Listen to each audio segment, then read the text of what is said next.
प्रश्नकाल question number 241 Bhau Saheb Rajaram Wakchaure. Yes, sir. 241. Question number 241. After question over. Question number 241. After question over. माननीय अध्यक्ष महोदय, एक विवरण सभा पटल पर रख दिया गया है. After question over. माननीय अध्यक्ष जी, सर्वप्रथम मैं आपके माध्यम से माननीय ऋषि एवं किसान कल्याण मंत्री शिवराज सिंह अभी चौहान कुछ हुआ नहीं, उसके पहले ही धन्यवाद प्रकट करता हूँ. अभी जब होगा विषय होगा, जब आएंगे ना, ऐसे नहीं. और उनका अभिनंदन अभी विषय करता आएगा हूं. जब कल. अभी तो सालों हैं, अभी तो जनगणना होने दो, उसके बाद देखते हैं. उन्होंने मेरे प्रश्न का विस्तारपूर्वक जो जवाब दिया है, जानकारी दी है, उससे स्पष्ट है वो किसानों के लिए आर्थिक उत्थान. माननीय सदस्य, अभी कोई विषय नहीं, कोई तर्क नहीं, कोई मुद्दा नहीं, अभी कोई जनगणना हुई नहीं, विषय नहीं आया, उसके पहले इस विषय को ले क्यों ले रहे? नहीं, गलत तरीका है आपका. कोई विषय हो, मुद्दा हो, कोई बात हो. महोदय नहीं, प्लीज. महोदय, मैं आपने इस प्रश्न के संदर्भ में माननीय मंत्री महोदय से जानना चाहूंगा कि प्रधानमंत्री फसल बीमा योजना, जो दुनिया की सबसे बड़ी फसल बीमा योजना है, इस योजना के लागू होने से अब तक किसानों द्वारा कितना प्रीमियम दिया गया है और कितने किसानों को कितनी राशि दी गई है, और साथ ही पूर्व फसल बीमा योजना की तुलना में प्रधानमंत्री फसल बीमा योजना में क्या सुधार किए गए हैं और प्राकृतिक आपदा के कारण पीड़ित किसानों के लाभ के लिए क्या प्रावधान है. माननीय अध्यक्ष महोदय, हमारे माननीय सांसद जी को मैं हृदय से धन्यवाद देना चाहता हूं. भाऊ साहब राजाराम जी को, वो साईं बाबा की नगरी शिरडी से आते हैं. सबका मालिक एक, श्रद्धा साबुरी, और उनके मन में किसानों के लिए दर्द है. उन्हें बहुत महत्वपूर्ण सवाल पूछा है. माननीय अध्यक्ष महोदय, किसानों की हालत एक दशक पहले बहुत खराब थी, लेकिन इस सरकार के आने के बाद एक नहीं अनेकों उपाय प्रधानमंत्री नरेंद्र मोदी जी के नेतृत्व में किए गए हैं, जिसके कारण किसानों की हालत लगातार सुधर रही है. उत्पादन बढ़ाना, उत्पादन की लागत घटाना, उत्पादन का उचित मूल्य देना, प्राकृतिक आपदा में भरपाई करना, जिसका सवाल माननीय सदस्य ने पूछा है, प्रधानमंत्री फसल बीमा योजना, कृषि का विविधीकरण, प्राकृतिक खेती का मिशन, ऐसे अनेक कदम उठाए गए हैं. और मैं आपके माध्यम से सदन को बताना चाहता हूं, प्रधानमंत्री फसल बीमा योजना के अंतर्गत 32,475 करोड़ रुपए का प्रीमियम किसानों से एकत्रित किया गया, और उसके बदले में 19 करोड़ 59 लाख किसान आवेदनों को 1,72,318 करोड़ रुपए के दावों का भुगतान किया गया, जो किसानों से एकत्रित किए गए प्रीमियम से 5 गुना अधिक है. माननीय अध्यक्ष महोदय, माननीय सदस्य ने एक और महत्वपूर्ण सवाल पूछा है. फसल बीमा योजना पहले भी थी, लेकिन वो डिफेक्टिव थी. उसमें कई परिवर्तन किए गए. जैसे पहले प्रावधान था, राष्ट्रीय कृषि बीमा योजना में क्या 100% क्षति होगी तब राज्य और केंद्र सरकार दावे की भुगतान की राशि का वहन करेंगे, और उसमें अनावश्यक देरी होती थी. कभी राज्य का पैसा नहीं आया, कभी केंद्र का पैसा नहीं आया. प्रधानमंत्री फसल बीमा योजना में संपूर्ण जोखिम बीमा कंपनी को वहन करना होता है. मैं माननीय सदस्य महोदय को बताना चाहूंगा, फसल बीमा योजना की इकाई पहले तहसील हुआ करती थी, गांव नहीं होता था, पंचायत नहीं होती थी. और तहसील की इकाई होने का मतलब यह है कि अगर एक गांव के किसानों की फसल बर्बाद हो जाए तो राहत नहीं मिलेगी, 10 गांव के किसानों की फसल बर्बाद हो जाए तो राहत नहीं मिलेगी। जब पूरी तहसील के किसानों की फसल बर्बाद होगी तब राहत मिलेगी। मतलब एक गांव 10 गांव के किसानों की फसल खराब हो तो वो भगवान से प्रार्थना करे कि सबकी खराब हो जाए तो हमें राहत मिलेगी। प्रधानमंत्री जी के नेतृत्व में यह फैसला किया कि प्रधानमंत्री फसल बीमा योजना में बीमा की इकाई ग्राम पंचायत को बना दिया गया, गांव को बना दिया गया, ताकि गांव में नुकसान हो तो दावा मिल जाए। माननीय अध्यक्ष महोदय, पहले ऋणी किसान आवश्यक रूप से फसल बीमा योजना उनको करवाना पड़ता था, आवश्यक थी उनके लिए। अब ये ऋणी हो चाहे गैर ऋणी हो, उनको स्वैच्छिक कर दी गई है, उनकी मर्जी, वो कराए चाहे ना कराए। और स्थानीय आपदा पहले सम्मिलित नहीं थी, अब स्थानीय आपदा को भी सम्मिलित करने का इसमें प्रावधान माननीय अध्यक्ष महोदय किया गया है। और इससे बढ़ के एक बात यह तय की है कि पहले हम कहते थे केंद्र सरकार के राज्य सरकार अपना हिस्सा देगी तब केंद्र पैसा जारी करेगी, अनावश्यक देरी होती थी। अब हमने तय किया है कि राज्य का पैसा देर से भी आए तो केंद्र सरकार का पैसा तुरंत किसान के खाते में डाल दिया जाएगा ताकि तत्काल उसको राशि मिल जाए। और एक प्रावधान और माननीय सदस्य महोदय, मैं उनको बताना चाहता हूं, बोल देना, मैं उनको बताना चाहता हूं कि अगर बीमा कंपनी अनावश्यक भुगतान में देर करेगी तो 12% ब्याज किसान को उसको देना पड़ेगा। अनेकों ऐसे उपाय किए जाए माननीय अध्यक्ष महोदय। ओके, माननीय सदस्य सप्लीमेंट्री। मेरी दूसरी सप्लीमेंट्री किसानों के वित्तीय सहायता बची नहीं सप्लीमेंट्री, कोई पूछ लो आप। हाँ सर, उनकी आर्थिक किसानों की जो आर्थिक स्थिति है से संबंधित है। एनसीआरबी की रिपोर्ट के अनुसार देश के कृषि क्षेत्र से जुड़े अनेक लोगों ने आत्महत्या की है। इसमें विशेषकर महाराष्ट्र राज्य के किसानों की स्थिति तो बहुत ही बदतर है। किसानों को मजबूर आत्महत्या करनी पड़ती है। आपका प्रश्न क्या है? इसलिए मैं आपके माध्यम से माननीय मंत्री महोदय से जानना चाहूंगा कि किसानों को वित्तीय सहायता की आवश्यकता न हो और वो आत्मनिर्भर बन सके, इसके लिए केंद्र सरकार ने किसानों को उनकी फसल का वाजिब मूल्य दिलवाने, कर्ज की समस्या के निजात दिलाने, फसल को कीट और रोगों से बचाने, बीज और उर्वरकों की कम कीमतें सुनिश्चित किए जाने। तो इतना लंबा प्रश्न पूछ रहे हो कि पूरी डिबेट हो जाएगी। माननीय मंत्री जी, आप तो शॉर्ट बता दो सब योजना पर। ठीक है माननीय अध्यक्ष महोदय, किसान हितैषी सांसद है, मैं उनको धन्यवाद देता हूं। बड़ा व्यापक प्रश्न उन्होंने पूछा है। आप व्यापक जवाब मत देना, लेकिन अब प्रश्न व्यापक है माननीय अध्यक्ष महोदय, तो मैं क्या कर। और माननीय सदस्य बहुत सारे उनने पूछा है तो इतनी योजनाएं माननीय अध्यक्ष महोदय। प्रधानमंत्री किसान सम्मान निधि, इसलिए कि छोटे किसान को दिक्कत ना हो कृषि आदानों को देने में। किसान क्रेडिट की राशि अभी तो 3 लाख से बढ़ा के 5 लाख रुपया कर दी गई, ताकि प्राइवेट किसी हमारे व्यापारी से जाके उनको पैसा ना लेना पड़े। उर्वरक सब्सिडी माननीय अध्यक्ष महोदय, मैं बधाई दूंगा प्रधानमंत्री नरेंद्र मोदी जी को, 1,95,000 करोड़ रुपया फर्टिलाइजर की सब्सिडी किसानों को देने का काम इस सरकार ने किया है। प्रधानमंत्री फसल बीमा योजना का विवरण मैंने अभी यह माननीय अध्यक्ष महोदय दिया है। सूक्ष्म सिंचाई योजना है, नए उन्नत बीज हम आईसीआर के माध्यम से तैयार करके किसानों को देने का प्रयास कर रहे हैं। कृषि का मैकेनाइजेशन है, जब नुकसान हो जाए तो उसकी भरपाई का प्रावधान है। कृषि का विविधीकरण है, फलों की खेती, फूलों की खेती, सब्जियों की खेती, औषधि खेती, मसालों की खेती, पशुपालन, मछली पालन, मधुमक्खी पालन, कृषि वानिकी, इतने काम किए हैं कि आज किसान की हालत लगातार ठीक होती चली जा रही है। और मैं माननीय आपके माध्यम से माननीय सदस्य को आश्वस्त करना चाहता हूं, मोदी जी के नेतृत्व में किसानों की हालत ठीक करने में यह सरकार कोई कसर नहीं छोड़ेगी। और अब माननीय अध्यक्ष महोदय, मैं भी आज से ग्रस्त आश्रम से वानप्रस्थ आश्रम में जा रहा हूं। आज मेरे बेटों की शादी का रिसेप्शन है, सबको मैंने निमंत्रित किया है। कल से मैं वानप्रस्थी हो जाऊंगा और पूरा समय किसानों की सेवा में लगाऊंगा, क्योंकि उनकी सेवा ही मेरे लिए भगवान की पूजा है। श्री लुम्बाराम चौधरी, लुम्बाराम जी। माननीय अध्यक्ष महोदय, आपने मुझे पूर्व प्रश्न के बोलने की अनुमति देने पर मैं बहुत बहुत धन्यवाद देता हूं।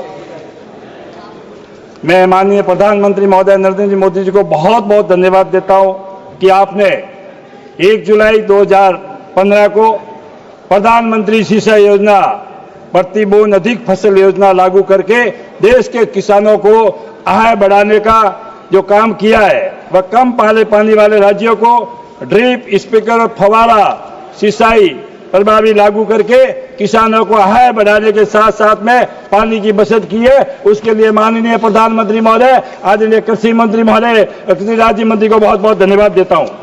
माननीय अध्यक्ष महोदय, जल की कमी वाले, जल संकट, भूजल की कमी वाले जिले में प्रधानमंत्री कृषि सिंचाई योजना के तहत जल संचय और जल संचित के माध्यम से जो वर्षा का जल इकट्ठा कर सामुदायिक जल और त्वचा के लिए सरकार ने लघु सीमेंट किसानों को 55% और अन्य किसानों को 45% सहायता देकर किसानों की आय बढ़ाई है। मैं देश के करोड़ों किसान भाइयों की ओर से माननीय प्रधानमंत्री महोदय नरेंद्र जी मोदी, कृषि मंत्री महोदय और मोदी सरकार को भी बहुत बहुत धन्यवाद देता हूं कि आपने किसानों को अजय देकर बजाई है। माननीय अध्यक्ष महोदय, आपसे निवेदन है कि मेरे क्षेत्र जालोर सिरोही में किसानों की ड्रिप फवारा कितने किसानों का भुगतान हुआ है, कितने किसानों की स्वीकृति फाइलें हुई है,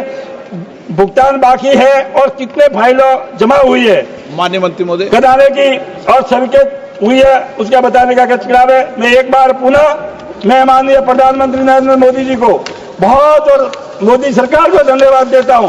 सर, किसानों का पानी खेतों का बह करके नदियों के मार्फत समुद्र में जा रहा था, मगर इन्होंने बूंद की योजना लागू करके आज ड्रिप दे करके आज उस किसान का बरसात का पानी रोक करके किसानों को फायदा किया है। उसके लिए मैं बहुत बहुत धन्यवाद, बहुत बहुत आभार व्यक्त करता हूं। धन्यवाद। जय हिंद, जय भारत।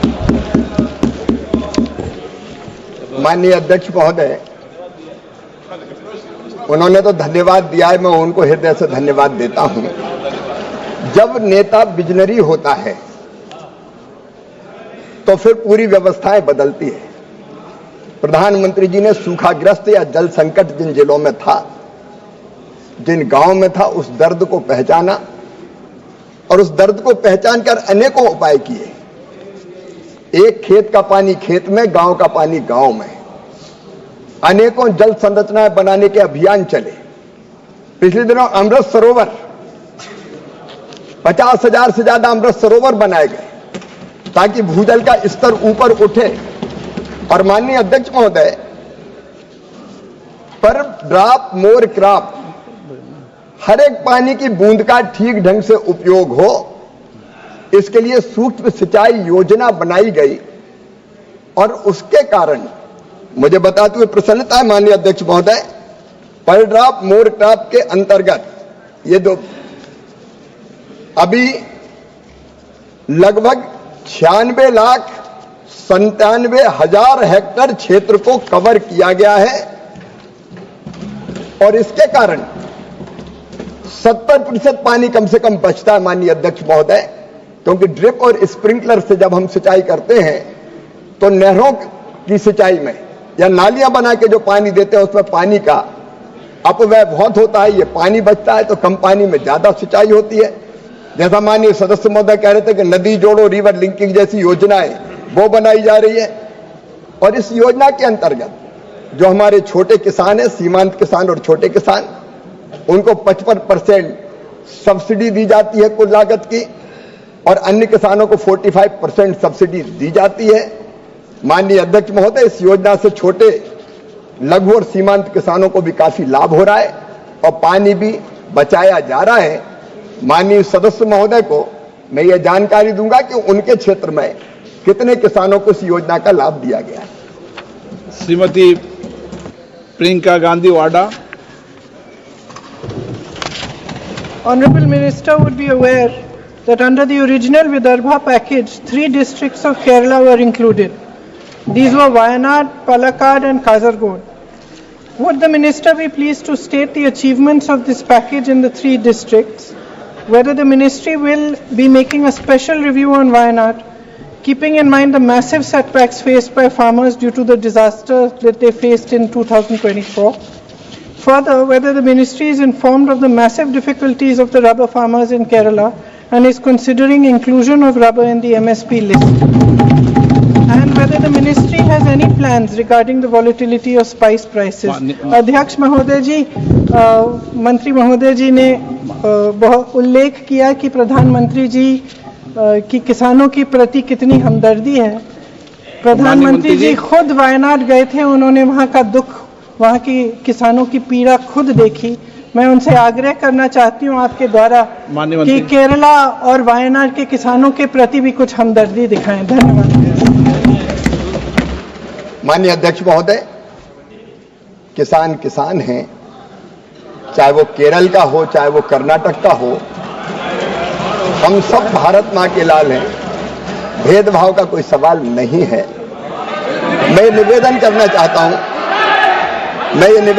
चाहता हूं कि जब ऐसी प्राकृतिक आपदाएं आती है तो हर एक राज्य को एसडीआरएफ के तहत केंद्र सरकार राशि आवंटित करती है, प्लानिंग कमीशन अनुशंसा करता है उसके अनुसार, और उसमें 75% हिस्सा केंद्र का होता है, 25% जो राशि होती है वो राज्य की होती है, और जब ऐसी प्राकृतिक आपदा आती है तो उस राशि का राज्य उपयोग करते हैं। लेकिन बावजूद इसके अगर कोई बड़ी प्राकृतिक आपदा अगर आती है तो फिर केंद्र सरकार भी विशेष टीम भेजती है। पिछले दिनों माननीय अध्यक्ष महोदय, जब आंध्र में तेलंगाना में दिक्कत हुई थी, अत्यंत वर्षा के कारण बाढ़ की स्थिति पैदा हुई थी, केंद्रीय टीम गई थी, मैं स्वयं भी गया था माननीय अध्यक्ष महोदय। वहां हमने स्थिति का आकलन किया था, केंद्रीय टीम ने उसकी रिपोर्ट भी सबमिट की थी, और उसके आधार पर फिर एनडीआरएफ के तहत और राशि राज्य सरकारों को निर्गत की जाती है। माननीय सदस्य ने बहुत महत्वपूर्ण सवाल पूछा, मैं जानकारी देना चाहता हूं कि केरल को भी एनडीआरएफ के तहत विशेष रूप से 138 करोड़ रुपए की राशि उपलब्ध कराई गई है, और मैं आश्वस्त करना चाहता हूं आपके माध्यम से माननीय सदस्य को कि बिना किसी भेदभाव के कहीं अगर संकट आएगा तो केंद्र सरकार राज्य सरकार के साथ खड़ी रहेगी, चाहे वो केरल हो, अन्य राज्य हो। उन्होंने भी मसालों की बात पूछी, मैं उनको बताना चाहता हूं, पिछले दिनों रेड चिली के दाम कम हो गए थे माननीय अध्यक्ष महोदय। मिर्ची भी मसालों में आती है। आंध्र के मुख्यमंत्री आए, हमने तुरंत फैसला किया कि रेड चिली 11,000 रुपया प्रति क्विंटल के माध्यम से खरीदी जाएगी, और हमने यहां से आदेश जारी किए। आपने अलग अलग किसानों को पूछा, मैं सुपारी उत्पादक किसानों के बीच कर्नाटक गया, कर्नाटक के मित्र यहां बैठे होंगे, वहां एक भयानक बीमारी के कारण वो पेड़ नष्ट हो गए थे। हमने एक स्पेशल पैकेज उसके लिए स्वीकृत करने का काम किया। माननीय अध्यक्ष महोदय, जहां भी प्राकृतिक आपदा से किसानों पर संकट आएगा, वो देश के किसी राज्य के किसानों, किसी गांव के किसानों, उनके साथ भारत सरकार सदैव खड़ी रहेगी। कोई भेदभाव नहीं होगा, question number 242 doctor D Purandeswari. Question number 242 कल कृषि कल्याण पर चर्चा है, पूरी डिटेल। बैठिए, कृषि कल्याण पर चर्चा है पूरी समय, आप उस समय बोलना। माननीय मंत्री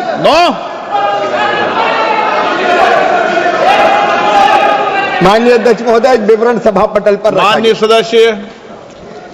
Sir, AgriStack is a transformative initiative, sir, which is aimed at digitizing agriculture and ensuring targeted benefits to the farmers. Even in my own state of Andhra Pradesh, just as the minister has mentioned, out of 60,02,607 farmers, sir, 37,65,463 farmers are registered on this portal, sir. However, sir, we need to understand that about 80% of our farmers are small and marginal, and scalability is a challenge that we face under this initiative. It is also important to realize, sir, that timely access to small and marginal farmers when it comes to subsidies, crop advisories are very, very important to them. Sir, I would seek to know from the Honorable Minister as to how the agri-stack will be leveraged to provide direct benefits to these farmers, ensuring seamless access to subsidies, credit, crop advisories and so on. And additionally, sir, how will the government ensure that these digital services reach remote villages where internet access as well as digital literacy is a challenge? माननीय अध्यक्ष महोदय, मैं माननीय सदस्य को हृदय से धन्यवाद देना चाहता हूं। एक बहुत महत्वपूर्ण सवाल माननीय अध्यक्ष महोदय उन्होंने पूछा है। एक जमाना था माननीय अध्यक्ष महोदय, तब किसानों तक अलग अलग योजनाओं का लाभ पहुंचाने में बहुत दिक्कत और परेशानी होती थी, क्योंकि हमारे पास विश्वसनीय डेटा होते नहीं थे। माननीय अध्यक्ष महोदय, नरेंद्र मोदी जी, प्रधानमंत्री श्रीमान नरेंद्र मोदी जी के नेतृत्व में एक डिजिटल कृषि क्रांति भारत में हुई है और डिजिटल कृषि मिशन माननीय अध्यक्ष महोदय बनाया गया है। और इस डिजिटल कृषि मिशन के अंतर्गत मुझे बताते हुए प्रसन्नता है कि आंध्र की सरकार ने भी बहुत बेहतर काम किया है। माननीय अध्यक्ष महोदय, हमारे जो किसान हैं उन किसानों को सेवाओं का लाभ ठीक ढंग से मिले, इसके लिए किसानों को की एक डिजिटल पहचान स्थापित की जा रही है। इसे किसान लाभ और सेवाओं तक पहुंचने के लिए स्वयं को डिजिटल रूप से पहचान प्रमाणित करने में सक्षम होगा और किसान बिना किसी परेशानी के सरकारी योजनाओं का लाभ उठा सकेंगे। उन्हें अपना पूरा विवरण प्रस्तुत करने की जरूरत नहीं होगी। पहले फसल ऋण प्राप्त करने में माननीय अध्यक्ष महोदय और कागजी कार्रवाई और बाकी प्रक्रियाओं में बहुत समय लग जाता था, लेकिन किसान रजिस्ट्री बनने के बाद आधा घंटे के अंदर किसान फसल ऋण प्राप्त कर सकते हैं। किसान को अगर अपनी फसल बेचना है तो बिना किसी कागजी कार्रवाई के फार्मर आईडी बनाकर अपनी बोई गई फसल का ब्यौरा साझा कर सकते हैं, जिससे आसानी से मूल्यांकन करके उनकी फसल खरीदी जा सकती है। किसान फसल के खरीदारों से डिजिटल रूप से जुड़ सकेंगे और कम समय में अपना सौदा तय कर सकेंगे। माननीय अध्यक्ष महोदय, आपदा की राहत भी किसानों को जल्दी मिल सकेगी, ऋण स्वीकृति जल्दी होगी।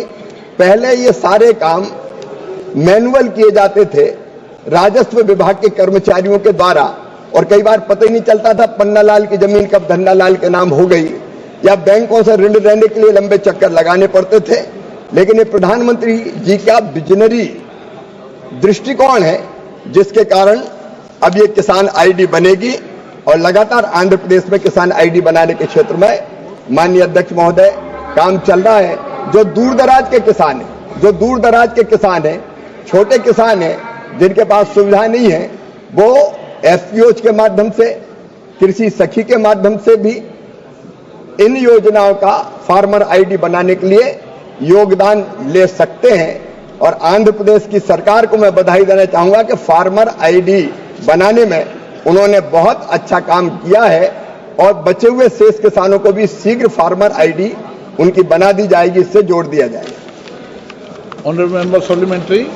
Sir, I would seek to know from the Honourable Minister whether farm labourers would be included in the farm registry under agri-stack, sir, as they remain excluded and they miss out on the various welfare schemes. Similarly, sir, a large section of our farmers are tenant farmers, and more particularly in my state of Andhra Pradesh, about 37% of our farmers are tenant farmers, and they face difficulties in accessing agricultural benefits. Therefore, sir, I would like to know from the Honourable Minister the measures that are being taken to ensure the inclusion of farm labourers as well as tenant farmers, so that they are not deprived of the benefits of the various agricultural interventions.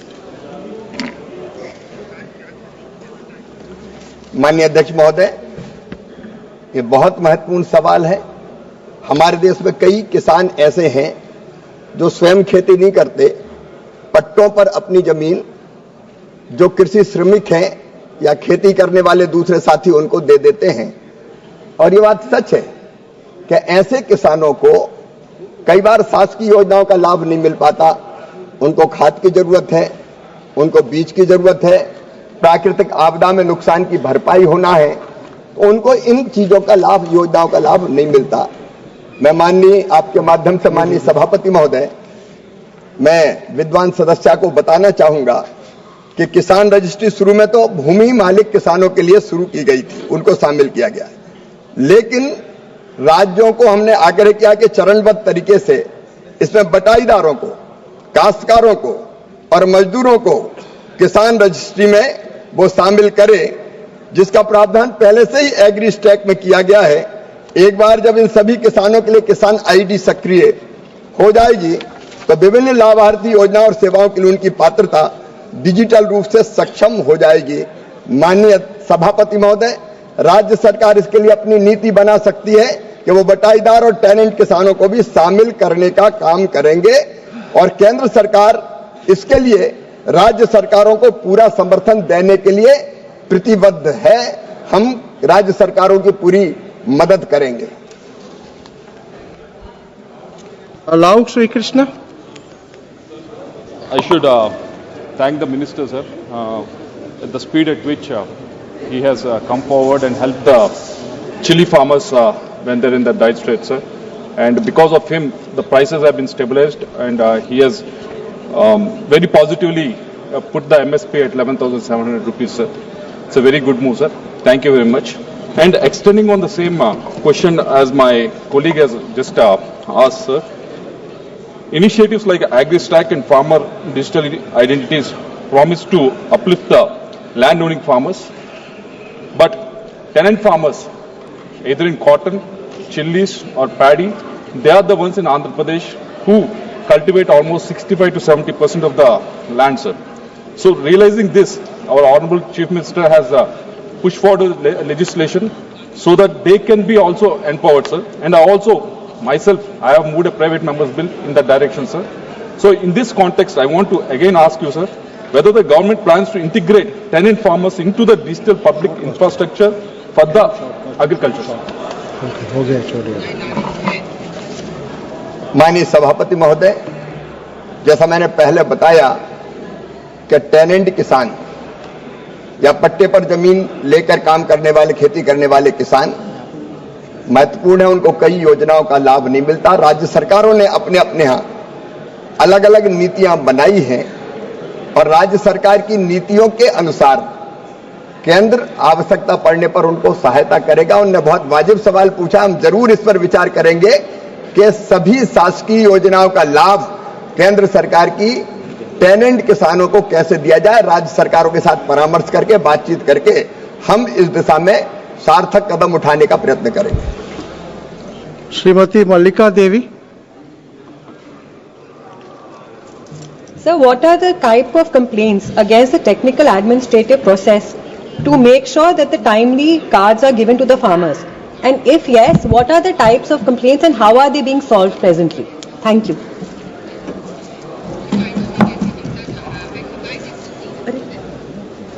मंत्री जी।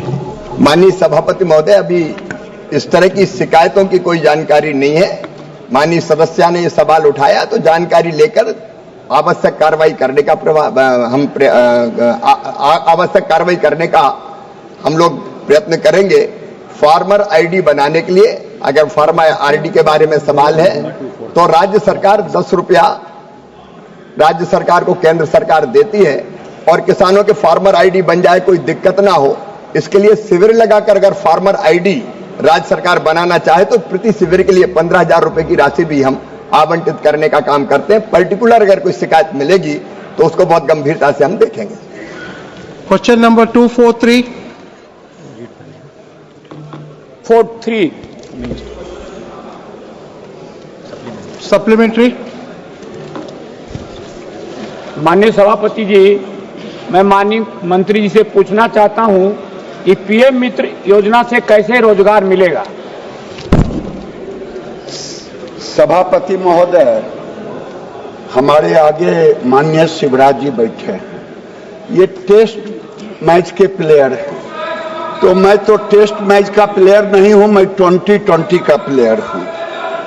और मैं आपसे ये कह रहा हूं कि आज देश के अंदर कृषि के बाद अगर कोई क्षेत्र है जो रोजगार देता है वो टेक्सटाइल ही है, वो वस्त्र मंत्रालय ही है।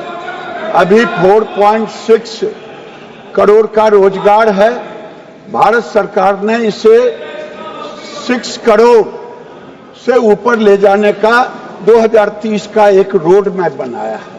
महोदय, पीएम मित्र से पूछे गए माननीय सदस्य को मैं कोटि से धन्यवाद दूंगा कि देश के अंदर अब तक जो रहा वो छोटे पार्कों से बनाया जाता था। अब छोटे पार्क में होने में इंटरनेशनल मार्केट में कीमतें बढ़ जाती थी, कॉम्पिटिटिव है, लॉजिस्टिक बढ़ जाता। इस तरह से लॉजिस्टिक एंड टू एंड हो। और आपको बताते हुए मुझे हर्ष हो रहा है कि हम लोगों ने रखा 1000 एकड़ का।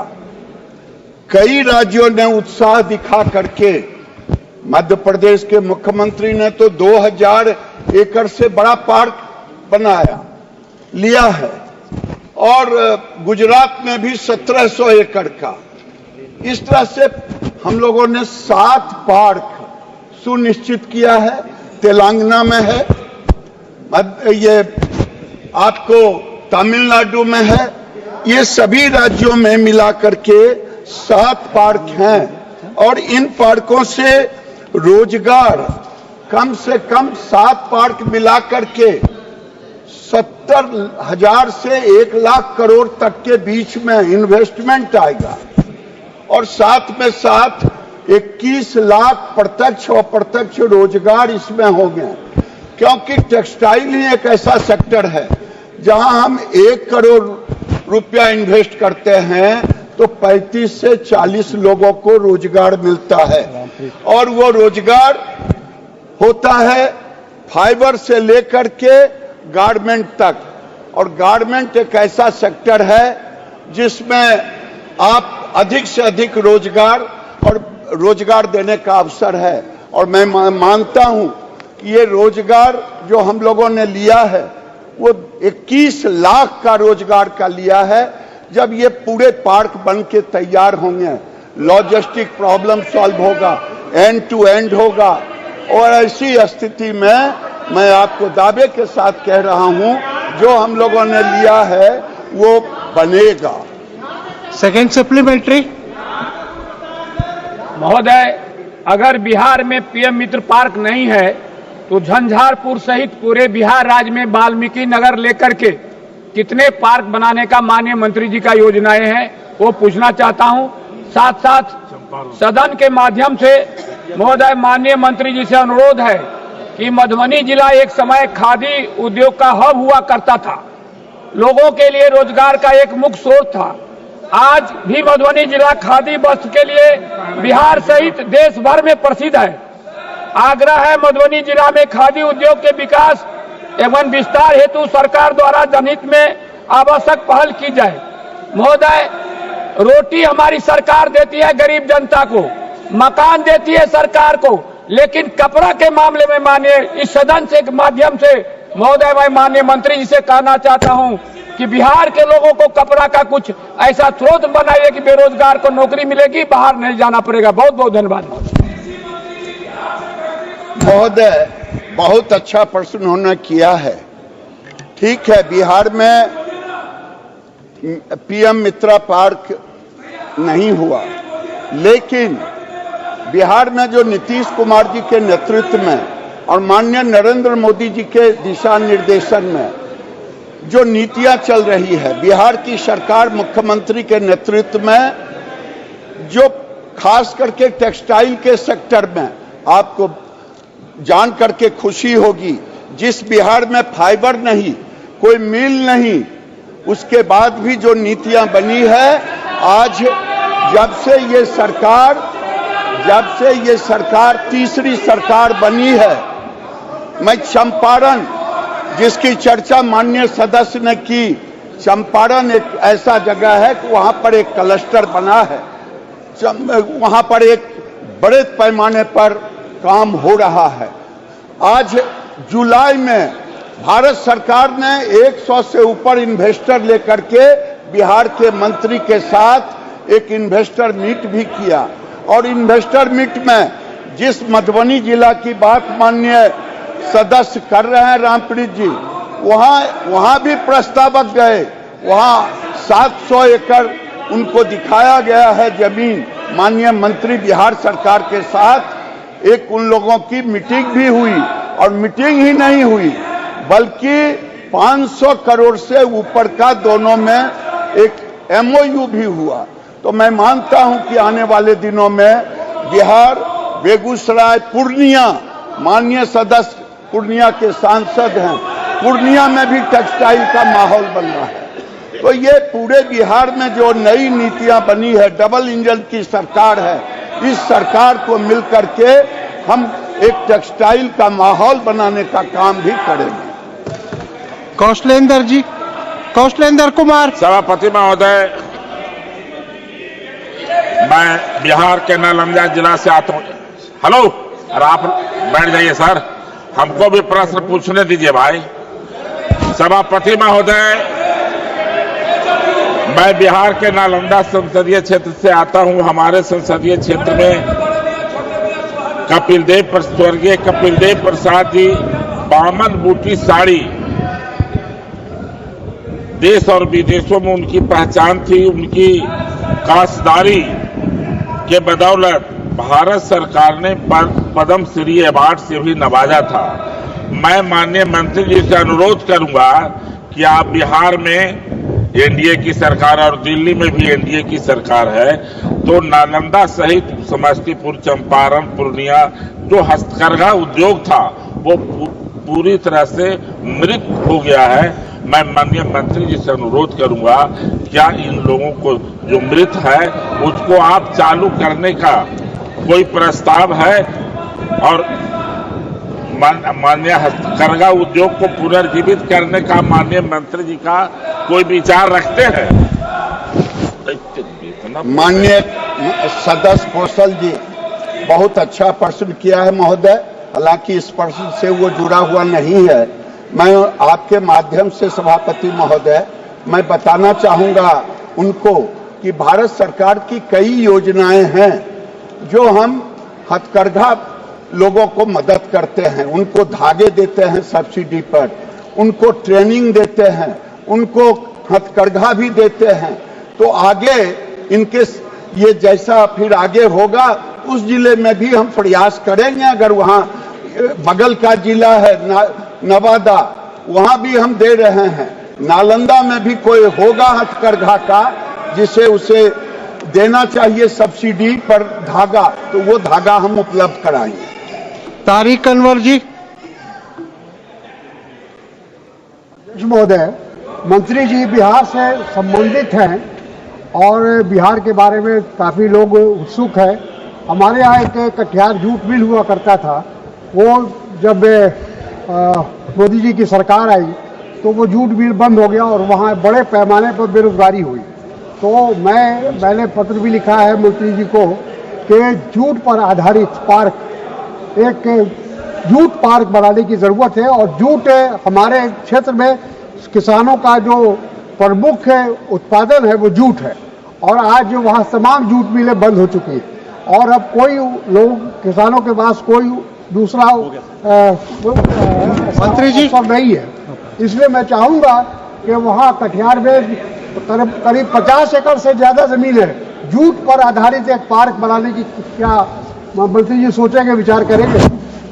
सभापति महोदय, वैसे तो इस प्रश्न से उसका कोई लेना देना नहीं है, लेकिन माननीय सदस्य तारिक साहब बड़े पुराने हैं, शायद ये भूल गए हैं कि ये कटिहार का जूट मिल मोदी जी के काल में बंद नहीं हुआ है, ये इनके काल में बंद हुआ है। ये भूल गए हैं और ये भूल गए हैं, और जब ये योजना बनेगी तो फिर पुनर्जीवित किया जाएगा। संजय जायसवाल जी। सभापति महोदय, माननीय मंत्री जी ने स्वयं स्वीकार किया है कि मेरे जिले में भी एक पीएम मित्रा के लिए आवेदन आया था, पर वह नहीं हो सका। लेकिन ये जो scheme for integrated textile park है, भाजपा बनी ही है अंत्योदय के लिए। बिहार इस देश में सबसे पीछे छूटा हुआ राज्य है, क्योंकि कांग्रेस और राष्ट्रीय जनता दल के 15 साल के कुशासन में हम 1947 की स्थिति में पहुंच गए थे। सारे उद्योगपतियों को भगा दिया गया, सारे व्यवसायियों को भगा दिया गया था। आज हम बिहार फिर से आगे नीतीश कुमार जी के राज में उठना चाह रहा है, एनडीए के राज में उठना चाह रहा है। माननीय प्रधानमंत्री जी ने स्वयं मेरे डिस्ट्रिक्ट मजिस्ट्रेट को पूरे देश के सभी चीफ सेक्रेटरी के सामने प्रेजेंटेशन कराया कि चनपटिया मॉडल आइडियल मॉडल है, जिसमें बाहर से आए हुए कोविड के समय के मजदूरों को हम लोगों ने पीएमईजीपी के तहत 280 उद्योग स्थापित किया। आज बिहार में लेदर एंड टेक्सटाइल पॉलिसी भी आ गई है। तो क्या माननीय मंत्री जी, पश्चिम चंपारण में जो हमने एक नया SEZ भी बनाया है और वहां पर सारे कोविड के मजदूरों को आज हम व्यवसायी बना करके वहां पर उद्योगपति बना करके वहां पे वो कमा रहे हैं, तो क्या उनके लिए कोई माननीय गिरिराज जी कोई उसके लिए भी प्रयास करेंगे कि पश्चिम चंपारण में वह उद्योग और ज्यादा बढ़ सके? माननीय सभापति महोदय, बात सही कहा माननीय जायसवाल जी ने कि माननीय मुख्यमंत्री के नेतृत्व में जब पूरा देश कोविड से त्रस्त था, तो माननीय मुख्यमंत्री के दिशा निर्देशन में वहां पर यह काम शुरू हुआ और आज एक अच्छा माहौल बना है चनपटिया में। अब मैं इतना ही कहूंगा कि राज्य सरकार के साथ मिलकर के हम लोग कुछ वहां बेहतरी के लिए राज्य सरकार से बात करें। Okay, Shri Anil Desai. Thank you, Chair. Sir, I would like to ask the Honorable Minister through you. Sir, this based on Honorable PM's 5F vision, from farm to fiber, to factory to fashion to foreign, this PM मित्रा ये जो योजना बनी थी, इस योजना में काफ़ी बहुत सारे ध्येय थे और उसकी पूर्ति के लिए बहुत सारी बातें आई थी सामने।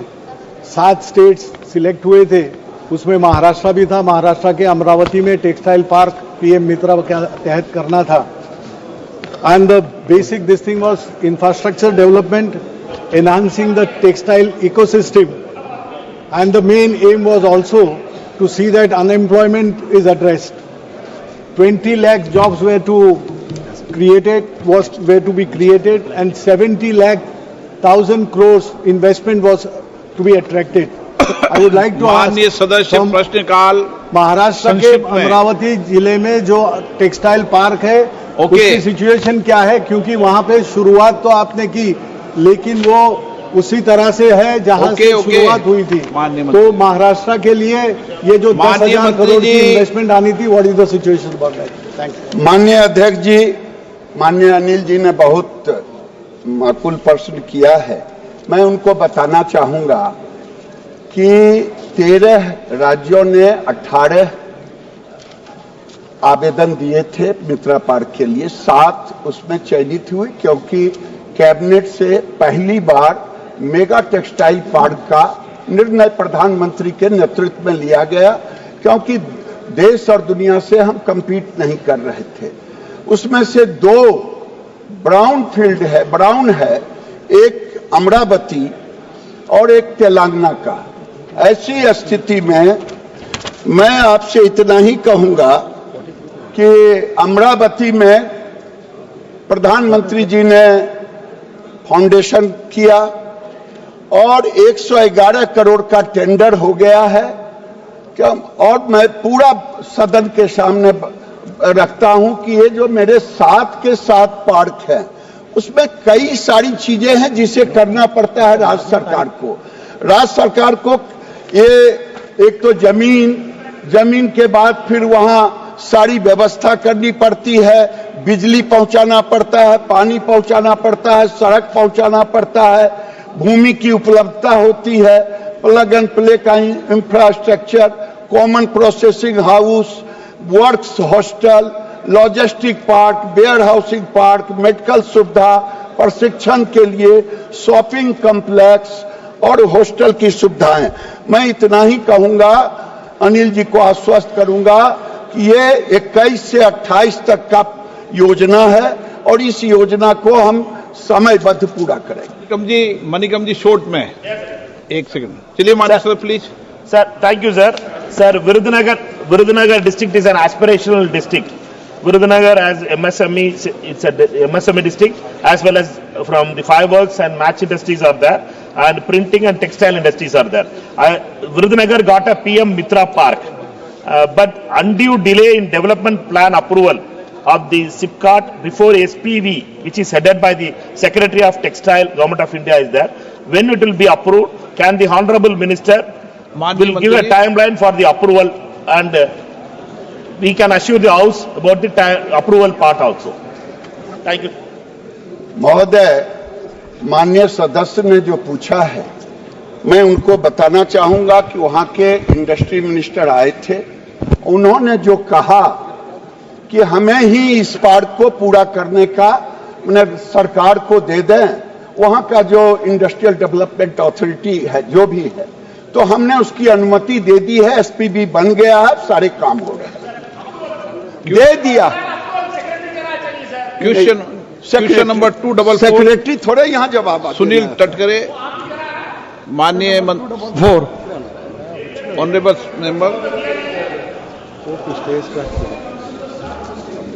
Pradhan Gram Sadak Yojana is one of the ambitious scheme floated by government for the upliftment of rural part of the India. Then Prime Minister respected Atal Bihari Vajpayee ji. At the same time, some guidelines and the conditions were issued to maintain the quality and the durability of the road. Especially in my area where the rainfall is very much high, we always allocate some funds for the maintenance. I would like to ask Honorable Minister, how many funds will be provided for the repairing of the roads constructed under Pradhan Mantri Gram Sadak Yojana in Konkan, which are damaged due to heavy rain, one, and needs to be investigated where the road quality is not being maintained. संविधान की 7वीं सूची में ग्रामीण सड़क राज्य का विषय है और माननीय सदस्य ने जो पूछा, उनके क्षेत्र में भारी बारिश के नाते करीब 4 सड़कें परभड़ी में खराब हुए थे, जो क्षतिग्रस्त हैं, जो चलने लायक नहीं है, महाराष्ट्र सरकार के पत्राचार के द्वारा प्राप्त हुआ। और जहां तक गुणवत्ता की बात की जा रही है, अध्यक्ष महोदय, प्रधानमंत्री सड़क योजना त्रिस्तरीय निगरानी तंत्र की व्यवस्था की गई है। पहले में इम्प्लीमेंटेशन यूनिट में, दूसरे स्तर पर एसक्यूएम स्टेट क्वालिटी मॉनिटर तथा तीसरे स्तर पर एनक्यूएम नेशनल क्वालिटी मॉनिटर्स में। अध्यक्ष महोदय, महाराष्ट्र सरकार में राज्य से मरम्मत के रखरखाव के लिए करीब 420 करोड़ रुपए का खर्चा भी किया गया है। माननीय सदस्य जी के क्षेत्र में अगर कोई विशेष सड़क क्षतिग्रस्त की बात होगी तो वो लिखित तौर पर देंगे, उस पर जांच कराकर हम लोग सरकार से बात करके उसको मरम्मत कराने के लिए और कार्रवाई करने का काम करेंगे। Honourable member supplementary. Respected sir, प्रधानमंत्री जनजाति आदिवासी नया महाअभियान, this is also most ambitious scheme floated by under the leadership of Narendra Ji Modi ji. So I would like to ask Honorable Minister for this. Again, the target has been given for the every parliamentary constituency, especially my constituency is tribal, so it needs to be given more kilometers to be sanctioned. And Pradhan Mantri Gram Sadak Yojana Section 4 is also submitted to the government of the India. That sanction should be get at earliest. So both the request what I made on the behalf of my people of the constituency, I request Honorable Minister to give earliest sanction for that. माननीय अध्यक्ष महोदय, मैं आपके माध्यम से सदन को ये बताना चाहता हूं कि आजादी के 75 वर्ष बाद भी कई विशेष रूप से कमजोर जनजातीय समूह पीवीडीजी जो विकास एवं आधारभूत सुविधाओं से वंचित रह गए हैं, आदरणीय प्रधानमंत्री मोदी जी ने पीएम जन योजना का शुभारंभ किया और इसका लक्ष्य था ऐसे 75 समूहों को पीवीटीजी का सर्वांगीण विकास एवं आधारभूत सुविधाओं को सुदृढ़ करना। लगभग 24,000 करोड़ रुपए के बजट वाले इस मिशन में करीब 9 प्रमुख मंत्रालय सम्मिलित हैं और उसमें सड़क, दूरसंचार, कनेक्टिविटी, बिजली, स्वच्छ पेयजल, शिक्षा, स्वास्थ्य, पोषण और सतत आजीविका के अवसर। हमारे मंत्रालय को पीएम जन के तहत सड़क और आवास की जिम्मेदारी दी गई है। सड़क के क्षेत्र में करीब 8,000 किलोमीटर की सड़कों का लक्ष्य निर्धारित किया गया है। अध्यक्ष महोदय, इसके अलावा PMSY 4 में हमने आदिवासी गांवों को शेड्यूल 5 एरिया के लिए 250 प्लस जनसंख्या का प्रावधान किया है। जो भी प्राप्त बसौटे बची हैं उसको PMSY 4 में लेने का प्रयास किया जाएगा। ये महाराष्ट्र से संबंधित प्रश्न है, इसलिए छोड़ देते, अगली बार ले लेंगे। ओके, मैं जानता हूं। क्वेश्चन के सुरेश जी। ओके, बैठिए Premachandran ji. Thank you speaker sir. No, मान्य, आप डिबेट मत करो। K Suresh sir, thank you speaker sir. Honorable Minister, in his reply, maintenance of the roads constructed under the program of PMJSY, the state government is responsibility for the maintenance and repair. So, the state, due to the financial constraint, state government is not ready to repair and reconstruct the PMJSY road. I would like to ask Honorable Minister through you, sir, the repair and reconstruction also taken by Government of India, Ministry of Rural Development. Hundreds of, not only thousands of PMJSY roads are not trafficable now. State government is not taken for the repair and reconstruction. So I would like to ask the Honorable Minister through you, sir, whether this repair and reconstruction responsibility also taken by Government of India. Good question. अध्यक्ष महोदय, ये राज्य का विषय है, लेकिन फिर भी सदस्य ने पूछा है तो मैं बताना चाहता हूं कि प्रधानमंत्री सड़क जो है, हमारी प्रधानमंत्री सड़क योजना के अंतर्गत जो भी सड़कें हम बनाते हैं उसका 5 साल तक रखरखाव करने की जिम्मेदारी उस ठेकेदार की होती है जो ठेकेदार उस टेंडर को पाता है, और उसके बाद हम लोग राज्य सरकारों को दे देते हैं, कहीं कहीं और भी विभागों को दे देते हैं। ऐसा कोई प्रस्ताव अभी हमारे मंत्रालय में नहीं पड़ा हुआ है कि इसका रखरखाव 10 साल के बाद हम लोग करें। Question number 245 Shri Ravindra Dattaram Waikar. धन्यवाद अध्यक्ष महोदय। अध्यक्ष महोदय, क्वेश्चन नंबर बोले पहले।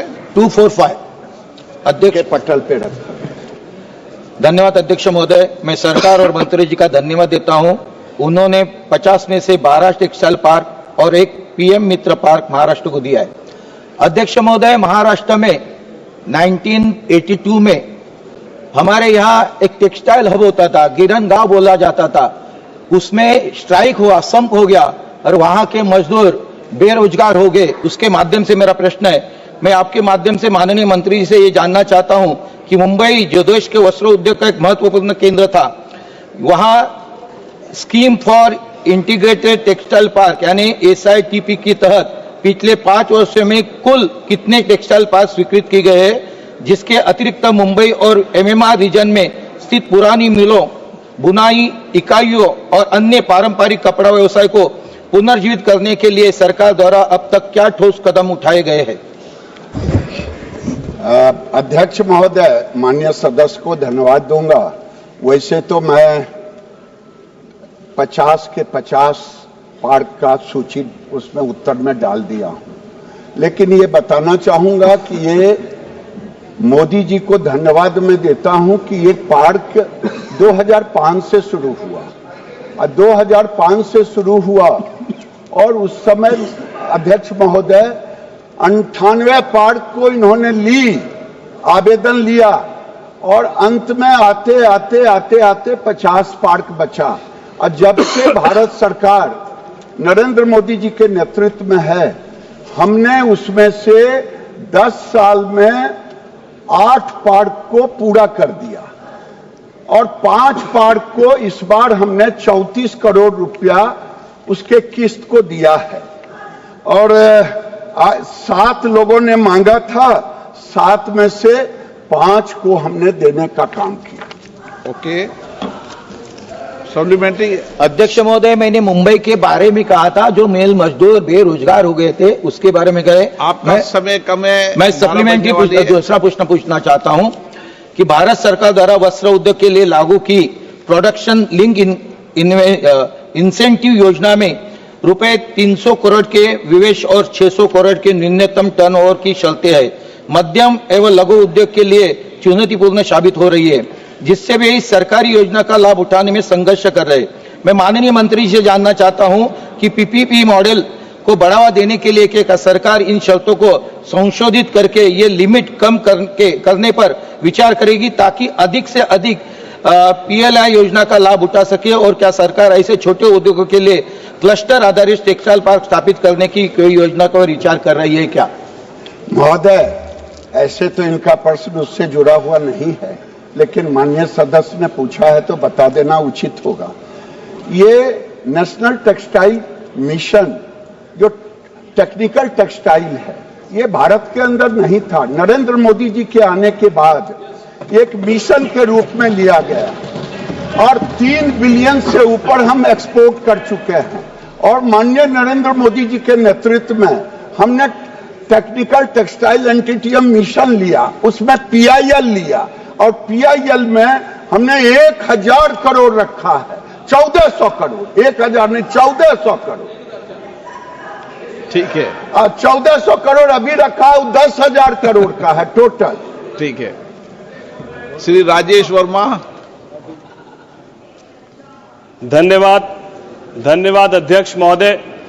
मैं आपके माध्यम से माननीय मंत्री जी से जानना चाहूंगा, हमारे देश के यशस्वी प्रधानमंत्री नरेंद्र मोदी जी की अगुवाई में टेक्सटाइल के क्षेत्र में हमारा देश बहुत प्रगति कर रहा है, लेकिन वहीं मेरे गृह जिला भागलपुर में जो सिल्क सिटी के नाम से जाना जाता है, उस गृह जिला में 50,000 से ज्यादा प्रशिक्षित बुनकर आज अपने व्यवसाय के लिए संघर्ष कर रहे हैं। मैं माननीय मंत्री जी से जानना चाहता हूं कि क्या यान बैंक को लेकर उनका कोई वहां पर प्रस्ताव है, क्योंकि यान बैंक हो जाने से मील से जो सूता आता है, जो यान आता है, वो उसको उस रेट में वहां के बुनकरों को मिल पाएगा जो पहले हैंडलूम के लिए मिलता था। क्या पावरलूम के लिए भी वो सुनिश्चित किया जाएगा और यान बैंक की स्थापना वहां की जाएगी? मैं यही माननीय मंत्री से पूछना चाहता हूं। बहुत धन्यवाद। माननीय अध्यक्ष महोदय, माननीय राजेश जी को धन्यवाद दूंगा। इनकी कंस्टिट्यूएंसी खगड़िया है, लेकिन भागलपुर से आते हैं और भागलपुर सिल्क सिटी के रूप में जाना जाता है। और इस प्रश्न से जुड़ा हुआ तो नहीं है, लेकिन इन्होंने जो विषय रखा है, भारत की सरकार हथकरघा को, बीभर को पूरे देश में बढ़ावा देने के लिए हम उनको सूता देने का काम करते हैं, सिल्क का सूता हो चाहे जो भी सूता हो। और मैं इनको आश्वस्त करता हूं कि राज्य सरकार के साथ मिलकर के हम उन बुनकरों को सूता की कमी नहीं होने देंगे। क्वेश्चन बहुत सारे हैं, नंबर 5 ही आते हैं, इसलिए अब जल्दी जल्दी करना पड़ेगा। 246 अनंत नायक। माननीय मंत्री जी। महोदय, एक विवरण सभा पटल पर रख दिया गया है। माननीय सदस्य शॉर्ट में जी समय खत्म हो रहा है आपका। जी अध्यक्ष महोदय, मैं सीधे पूछ रहा हूँ। सीधा नहीं पूछोगे तो 12 बज जाएगी। मैं माननीय प्रधानमंत्री जी को धन्यवाद दे रहा हूँ, जो कि गांव में इसको डेवलपमेंट के लिए इतना स्कीम बनाया। फिर भी मैं मंत्रिमंडल से जानना चाहता हूँ, दीनदयाल अंत्योदय योजना NRLM की लाभार्थी महिला की संख्या कितनी है उड़ीसा में, और SHG महिलाओं को पूर्ण क्रेडिट समर्थन कितने प्रदान किए हैं? अध्यक्ष महोदय, मैं प्रधानमंत्री जी को धन्यवाद देते हुए कहना चाहता हूं कि आजीविका मिशन ने बहनों की जिंदगी बदल दी है। और जैसा माननीय सदस्य पूछ रहा, उड़ीसा में NRLM की लाभार्थी महिलाओं की संख्या कितनी है, तो 5.8 लाख स्व सहायता समूह में 59,30,000 ग्रामीण बहनों को संगठित किया गया है। उड़ीसा में SHG महिलाओं को, बहनों को कुल 51,547 करोड़ रुपए का क्रेडिट समर्थन प्रदान किया गया है, जिसमें 47,574 करोड़ रुपए का SHG बैंक ऋण शामिल है और मैं बहनों को बधाई देते हुए कहना चाहूंगा, रीपेमेंट रेट भी बहुत अच्छा है, एनपीए केवल 1.28% है। उड़ीसा ने बहुत सार्थक ढंग से इस योजना को क्रियान्वित किया है और आजीविका मिशन के कारण आज बहनों की जिंदगी पूरे देश में बदल रही है। 1.25 करोड़ से ज्यादा तो लखपति दीदियां बन चुकी है, जो जल्दी 3 करोड़ हो जाएंगे। प्रश्नकाल समाप्त। माननीय सदस्यगण, मुझे निम्नलिखित माननीय सदस्यों द्वारा कुछ विषयों पर स्थगन प्रस्ताव की सूचनाएं प्राप्त हुई है। मैंने स्थगन प्रस्ताव की सूचनाएं की अनुमति नहीं दी गई है और कल मैं इस पर एक डिटेल वक्तव्य दूंगा। बैठ जाइए प्रोफेसर साहब, आप बैठ जाइए। श्री नीरज मौर्य, श्रीमती कनिमोजी करुणानिधि, राजेश रंजन, प्रोफेसर सौगत राय, श्री बी मणिकम टैगोर, विजय कुमार उर्फ विजय बसंत, एडवोकेट चंद्रशेखर, केसी वेणुगोपाल, बैठ जाइए। मोहम्मद जावेद, मैंने किसी सभा पटल पर रखे जाने वाले पत्र। Item number 2, Shri Rajiv Ranjan Singh. माननीय अध्यक्ष महोदय, आपकी अनुमति से मैं लोकसभा की आज की संशोधित कार्यसूची में क्रमांक संख्या 2 पर मेरे नाम के सामने सूचीबद्ध कागजात सदन के पटल पर रखता हूं।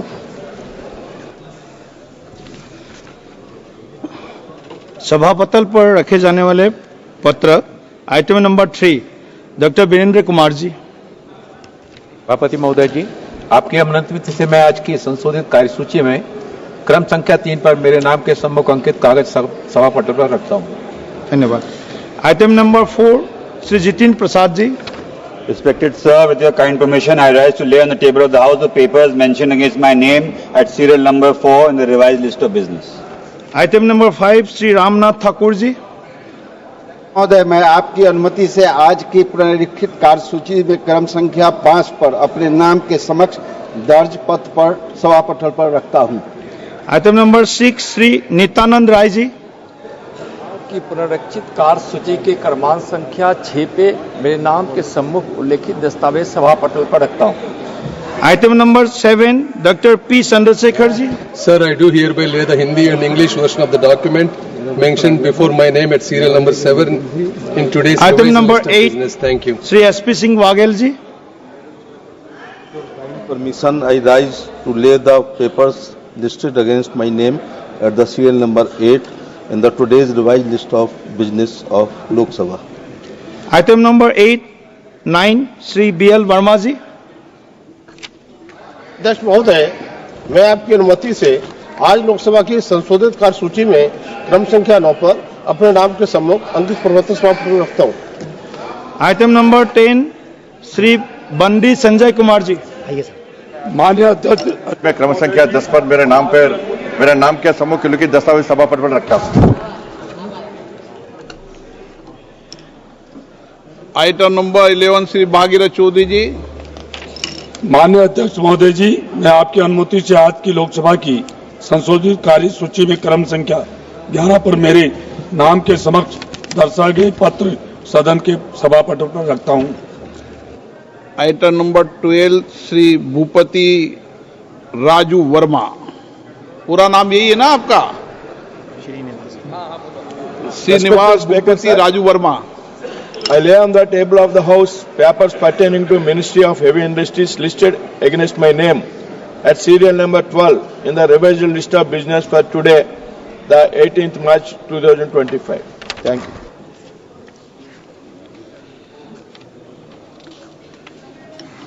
आइटम नंबर 13, माननीय प्रोफेसर साहब, आपको कोई तकलीफ है क्या? आप बहुत सीनियर व्यक्ति हैं और सीनियर व्यक्ति जैसा व्यवहार करा करें आप रोज। Speaker sir, with your kind permission, I rise to lay the papers listed against my name at serial number 13 in today's revised list of business of Lok Sabha. 14, Shri Pavitra margherita. Honorable Sir, with your permission, I rise to lay on the table of the House paper mentioned against my name at serial number 14 as per today's revised list of business.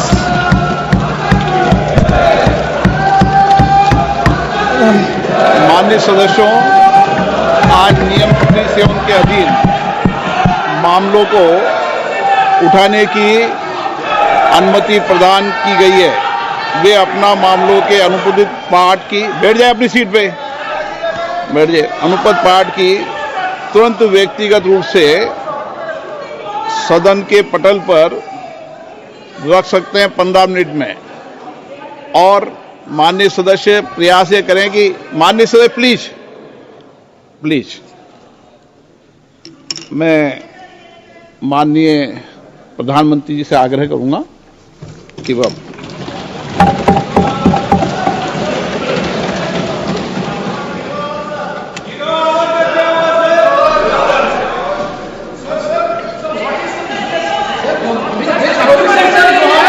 माननीय अध्यक्ष जी, please मैं बताता हूं, अभी मैं बताता हूं, please बताता हूं मैं, प्लीज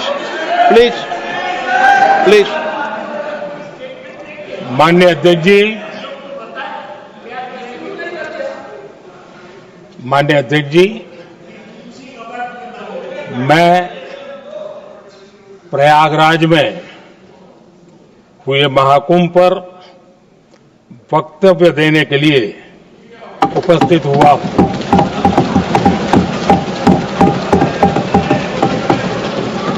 आज मैं इस सदन के माध्यम से कोटि कोटि देशवासियों को नमन करता हूं, जिनकी वजह से महाकुंभ का सफल आयोजन हुआ। महाकुंभ की सफलता में अनेक लोगों का योगदान है। मैं सरकार के, समाज के सभी कर्मयोगियों का अभिनंदन करता हूं। मैं देश भर के श्रद्धालुओं को, यूपी की जनता, विशेष तौर पर प्रयागराज की जनता का धन्यवाद करता हूं। अध्यक्ष जी, हम सब जानते हैं गंगा जी को धरती पर लाने के लिए एक भगीरथ प्रयास लगा था। वैसा ही महाप्रयास इस महाकुंभ के भव्य आयोजन में भी हमने देखा है। मैंने लाल किले से सबका प्रयास के महत्व पर जोर दिया था।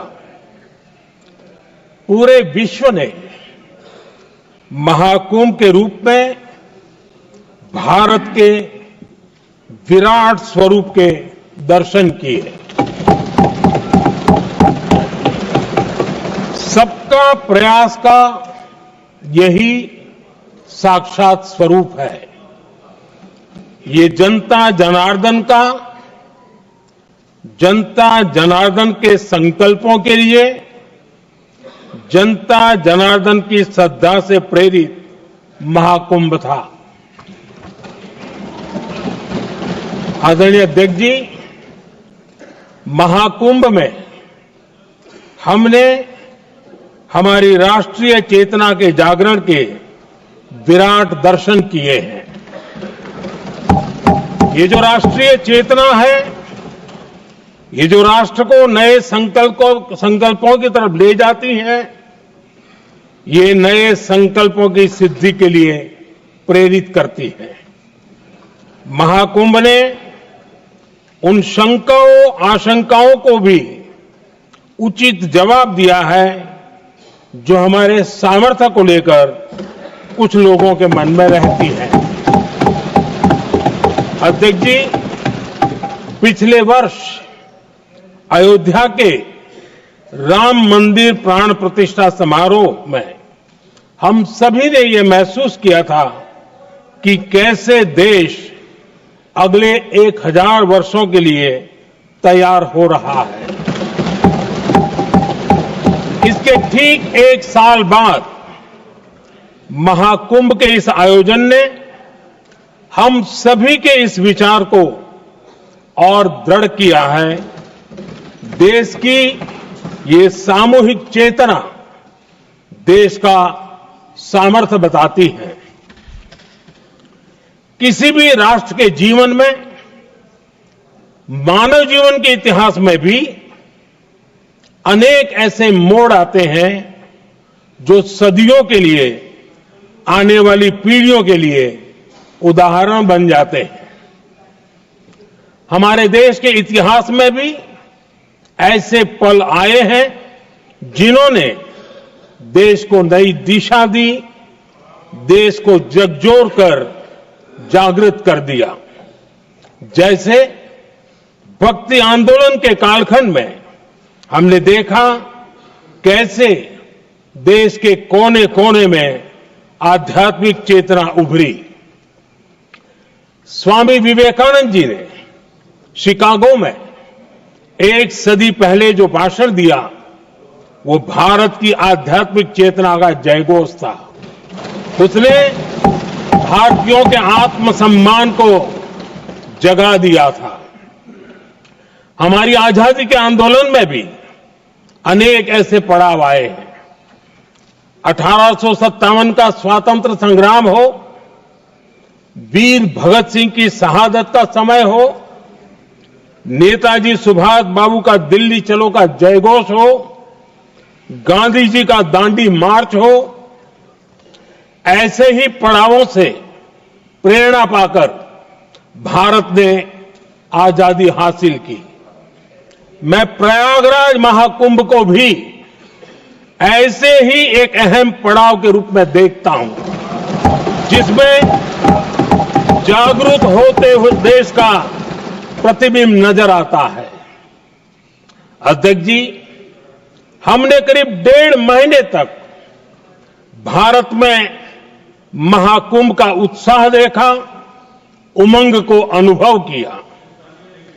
कैसे सुविधा असुविधा की चिंता से ऊपर उठते हुए कोटि कोटि श्रद्धालु श्रद्धा भाव से जुटे, ये हमारी बहुत बड़ी ताकत है। लेकिन ये उमंग, ये उत्साह सिर्फ यहीं तक सीमित नहीं था। बीते हफ्ते मैं मॉरिशस में था। मैं त्रिवेणी से, प्रयागराज से महाकुंभ के समय का पावन जल लेकर गया था।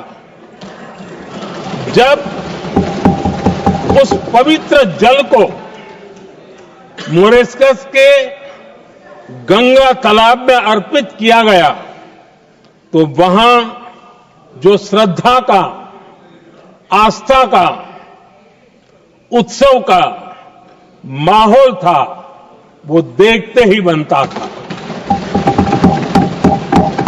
ये दिखाता है कि आज हमारी परंपरा, हमारी संस्कृति, हमारे संस्कारों को आत्मसात करने की, उन्हें सेलिब्रेट करने की भावना कितनी प्रबल हो रही है। अध्यक्ष जी, मैं ये भी देख रहा हूं कि पीढ़ी दर पीढ़ी हमारे संस्कारों के आगे बढ़ने का जो क्रम है, वो भी कितनी सहजता से आगे बढ़ रहा है। आप देखिए, जो हमारी मॉडर्न युवा पीढ़ी है, ये कितने श्रद्धा भाव से महाकुंभ से जुड़े रहे, दूसरे उत्सवों से जुड़े रहे हैं। आज भारत का युवा अपनी परंपरा, अपनी आस्था, अपनी श्रद्धा को गर्व के साथ अपना रहा है। अध्यक्ष जी, जब एक समाज की भावनाओं में अपनी विरासत पर गर्व का भाव बढ़ता है, तो हम ऐसी ही भव्य प्रेरक तस्वीरें देखते हैं जो हमने महाकुंभ के दौरान देखी। इससे आपसी भाईचारा बढ़ता है और यह आत्मविश्वास बढ़ता है कि एक देश के रूप में हम बड़े लक्ष्यों को प्राप्त कर सकते हैं। अपनी परंपराओं से, अपनी आस्था से, अपनी विरासत से जुड़ने की ये भावना आज के भारत की बहुत बड़ी पूंजी है। अध्यक्ष जी, महाकुंभ से अनेक अमृत निकले हैं। एकता का अमृत इसका बहुत पवित्र प्रसाद है। महाकुंभ ऐसा आयोजन रहा जिसमें देश के हर क्षेत्र से, हर एक कोने से आए लोग एक हो गए। लोग अहम त्याग कर वयम के भाव से, मैं नहीं हम की भावना से प्रयागराज में जुटे। अलग अलग राज्यों से लोग आकर पवित्र त्रिवेणी का हिस्सा बने। जब अलग अलग क्षेत्रों से आए करोड़ों करोड़ों लोग राष्ट्रीयता के भाव को मजबूती देते हैं तो देश की एकता बढ़ती है। जब अलग अलग भाषा बोलियां बोलने वाले लोग संगम तट पर हर हर गंगे का उद्घोष करते हैं तो एक भारत श्रेष्ठ भारत की झलक दिखती है। एकता की भावना बढ़ती है। महाकुंभ में हमने देखा है कि वहां छोटे बड़े का कोई भेद नहीं था। ये भारत का बहुत बड़ा सामर्थ्य है। ये दिखाता है कि एकता का अद्भुत तत्व हमारे भीतर रचा बसा हुआ है। हमारी एकता का सामर्थ्य इतना है कि वो भेदने के सारे प्रयासों को भी भेद देता है। एकता की यही भावना भारतीयों का बहुत बड़ा सौभाग्य है। आज पूरे विश्व में जो बिखराव की स्थितियां हैं, उस दौर में एकजुटता का ये विराट प्रदर्शन हमारी बहुत बड़ी ताकत है। अनेकता में एकता भारत की विशेषता है। ये हम हमेशा कहते आए हैं, यह हमने हमेशा महसूस किया है और इसी के विराट रूप का अनुभव हमने प्रयागराज महाकुंभ में किया है। हमारा दायित्व है कि अनेकता में एकता की इसी विशेषता को हम निरंतर समृद्ध करते रहें। अध्यक्ष जी, महाकुंभ से हमें अनेक प्रेरणाएं भी मिली हैं। हमारे देश में इतनी सारी छोटी बड़ी नदियां हैं। कई नदियां ऐसी हैं जिन पर संकट भी आ रहा है।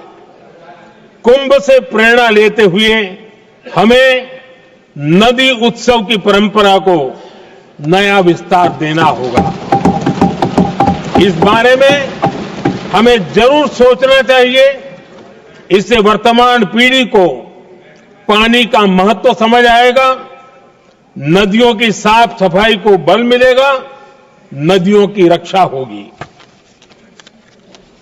अध्यक्ष जी, मुझे विश्वास है कि महाकुंभ से निकला अमृत हमारे संकल्पों की सिद्धि का बहुत ही मजबूत माध्यम बनेगा।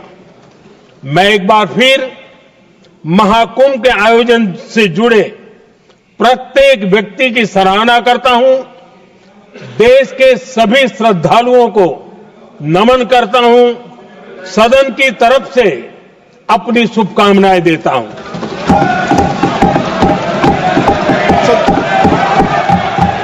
नियम 372 एक मिनट, नियम 372 के तहत आप विद्वान माननीय सदस्य विषय उठा रहे थे ना, इसलिए मैं बोल रहा हूं आप नियम पढ़ लिया करें। हर विषय सदन नियमों से चलता है। 372 के अंदर ये नियम है कि माननीय मंत्री जी या प्रधानमंत्री स्वेच्छा से स्टेटमेंट देते हैं, और उसमें यह भी नियम है कि माननीय मंत्री जी और प्रधानमंत्री जी स्टेटमेंट के बाद कोई सवाल नहीं होता है। Shri Pratap Sarangi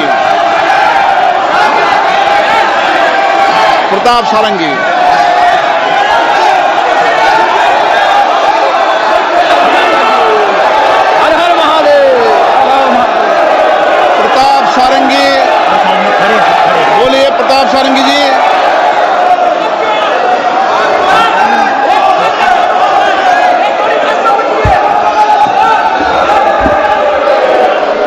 Honorable Speaker sir, I am specially thankful to you for having allowed me to participate in this discussion on demand for grants relating to Railway Department, Railway Ministry.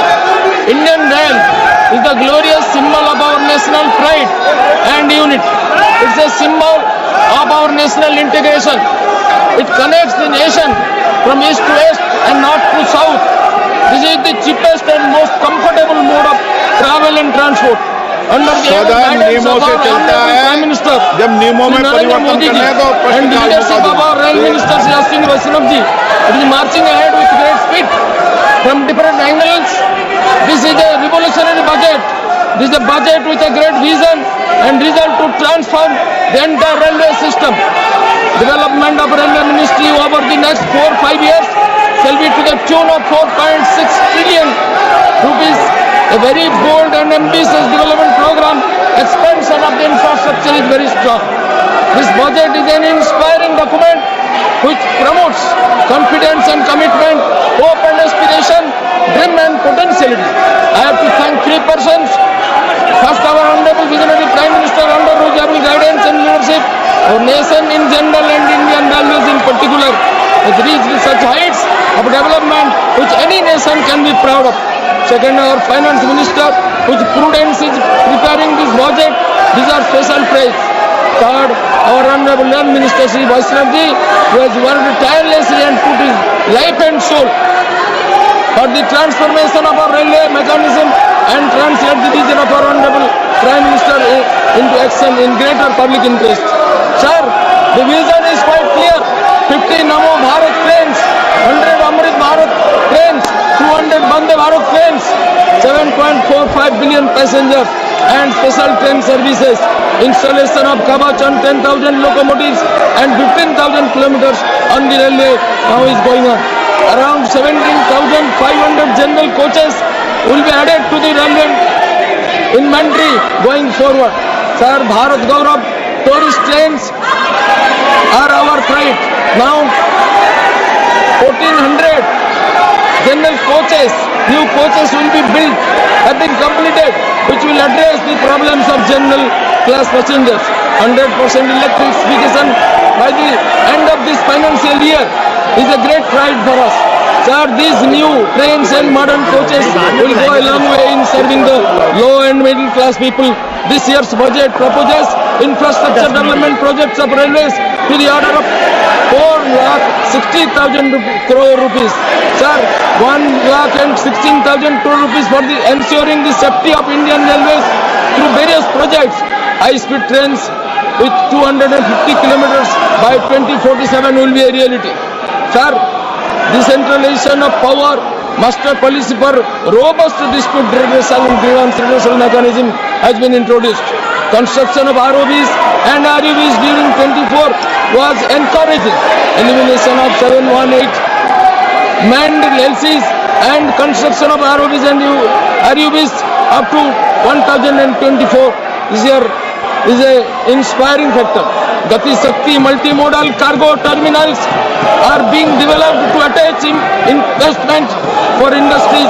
50 so far 354 locations have been identified till 31st 10/24. 91 have been commissioned.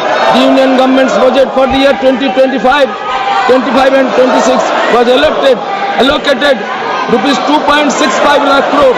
This included 2.52 lakh crore from general revenue, rupees 500 crore from the Nirbhaya Fund, rupees 3,000 crore from internal sources and rupees 10,000 crore from extra budgetary resources. Our honorable MP praised Lalu Yadav's achievement. I am astonished. He has probably forgotten the land for jobs scam through which many incompetent persons have been recruited through unethical and illegal methods, which probably paved the way for poor management, including accidents. I propose for the extension of Jaleshwar, Chandaneshwar, Digha rail line at the earliest. What is the present status of the project? I would request the minister to state extension of rail line and services from Nilgiri to Keonjhar via Mayurbhanj, extension of railway line to Jajpur, Biraja Kshetra, which is a sacred place of pilgrimage. New train services from Baleshwar to Mumbai and Surat. New train services to Mathura and Ahmedabad from Baleshwar. Extension of train services from Nilgiri to Puri and Calcutta. Stoppage of trains in various stations in Baleshwar, as was pre-COVID, is quite essential in greater public interest. Opening up, sir, this digitization has made revolutionary transformation in railway. Longest tunnels, highest bridges and world-class stations have glorified Indian railways, which the Congress government could not think of. I would appeal to the Honorable Minister for the introduction of heritage trains throughout the country.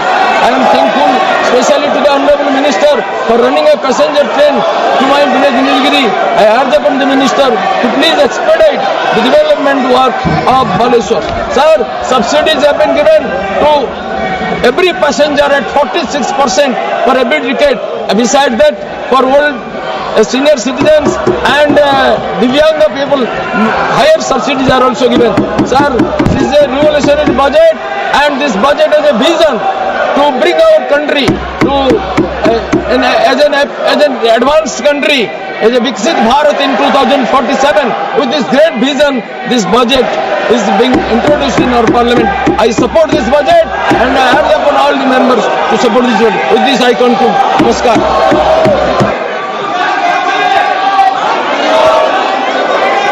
चलिए आप बैठिए अपने अपने seat पे, माननीय मंत्री जी जवाब देने वाले हैं। फिर बैठिए अपनी अपनी सीट पर, किसी को मौका नहीं मिलेगा। अगर बैठेंगे तो सीट पे मौका मिलेगा। आप जाइए अपनी अपनी सीट पे बैठिए। अगर आप नहीं बोलना चाहेंगे तो 1 बजे माननीय मंत्री जी भी जवाब देंगे। आपको फिर मैं आग्रह कर रहा हूं, जाइए अपनी अपनी सीट पे बैठिए। अगर आप अपनी सीट पे नहीं बैठेंगे तो 1 बजे माननीय मंत्री जवाब देंगे। तैयार हैं आप? नहीं बोलना आपको? चलिए। श्री अजय भट्ट।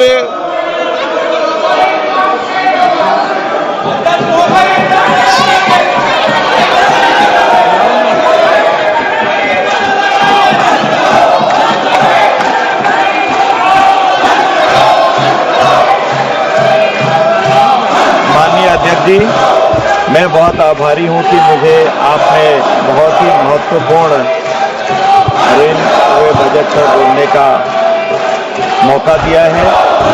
मान्यवर 10 सालों में रेलवे ने पूरा कायाकल्प कर दिया है। माननीय प्रधानमंत्री जी के नेतृत्व में रेल मंत्री जी ने 100% वो कार्रवाइयां की हैं जिसका देश को जरूरत थी। मान्यवर विपक्ष क्यों पता नहीं इतना नाराज रहता है।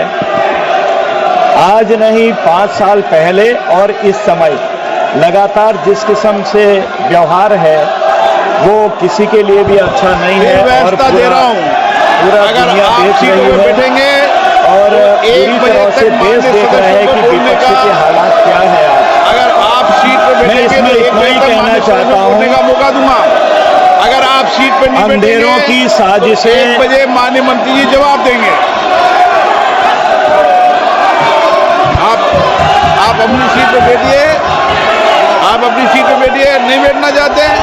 मैं इतना ही कहना चाहता हूं मान्यवर, अंधेरों की साजिशें अगर आप सीट पर रोज रोज होती है, फिर भी उजालों की जीत तो 1 बजे हर सुबह होती माननीय है। मंत्री जी जवाब देंगे। आप कितना ही सदन की दबाएं, कार्रवाई 1 बजे तक कितना के ही- लिए स्थगित की जाती है।